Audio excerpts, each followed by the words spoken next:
WhatsApp, Telegram, signal, அரட்டை, ShareChat உள்ளிட்ட அனைத்து தகவல் பரிமாற்ற செயலிகளின் பயன்பாட்டிற்கும் மத்திய அரசு புதிய மற்றும் கடுமையான கட்டுப்பாடுகளை அறிவித்துள்ளது.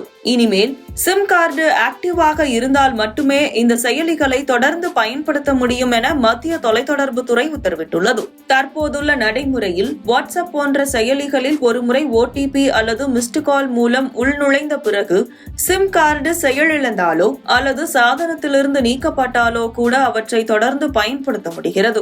இந்த வசதி சைபர் குற்றவாளிகளுக்கு ஒரு வாய்ப்பாக அமைந்துள்ளது. குறிப்பாக ஒருமுறை செயலியை ஆக்டிவ் செய்த பின் சிம் கார்டை செயலிழக்க செய்துவிட்டு நாட்டிற்கு வெளியே இருந்து கூட சைபர் குற்றங்களிலும் மோசடிகளிலும் ஈடுபட இதுபோன்ற செயலிகள் அதிக அளவில் பயன்படுத்தப்படுவதாக தொடர் புகார்கள் எழுந்தன. தொலைத்தொடர்பு சேவைகளை தவறாக பயன்படுத்துவதை தடுக்கவும் பயனர்களின் பாதுகாப்பை உறுதி செய்யவும் இந்த புதிய விதிமுறை கொண்டு வரப்பட்டுள்ளது.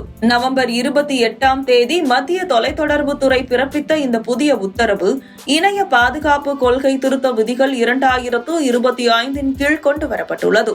இதன்படி இந்தியாவில் தகவல் பரிமாற்ற செயலிகள் என்று சொல்லப்படுகிற வாட்ஸ்அப், டெலிகிராம், சிக்னல், ஜோஸ் போன்ற செயலிகளுடன் இணைக்கப்பட்டுள்ள எண்ணின் சிம் கார்டு பயனரின் டிவைஸில் கட்டாயம் ஆக்டிவில் இருப்பதை அனைத்து நிறுவனங்களும் 90 நாட்களுக்குள் உறுதி செய்ய வேண்டும். மேலும் கணினியின் வெப் பிரவுசர்களில் QR குறியீடை பயன்படுத்தி வாட்ஸ்அப் போன்ற செயலிகளை பயன்படுத்தும் போதும் கட்டுப்பாடுகள் விதிக்கப்பட்டுள்ளன. வெப் பிரவுசர்களில் நாம லாக் அவுட் செய்யும் வரை தொடர்ந்து பயன்படுத்த முடியும் என்ற நிலை மாறி இந்த புதிய விதிமுறைப்படி பாதுகாப்பு காரணங்களுக்காக 6 மணி நேரத்திற்கு ஒருமுறை தானாகவே சைன் அவுட் அல்லது லாக் அவுட் ஆகிவிடும். மீண்டும் QR குறியீடை பயன்படுத்தி மட்டுமே உள்நுழைய முடியும்.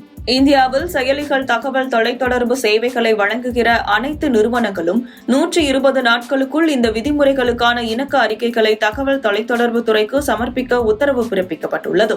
அவ்வாறு சமர்ப்பிக்காத பட்சத்தில் தொலைத்தொடர்பு சட்டம் 2023 படி கடுமையான நடவடிக்கை எடுக்கப்படும் என்றும் மத்திய அரசு எச்சரித்துள்ளது.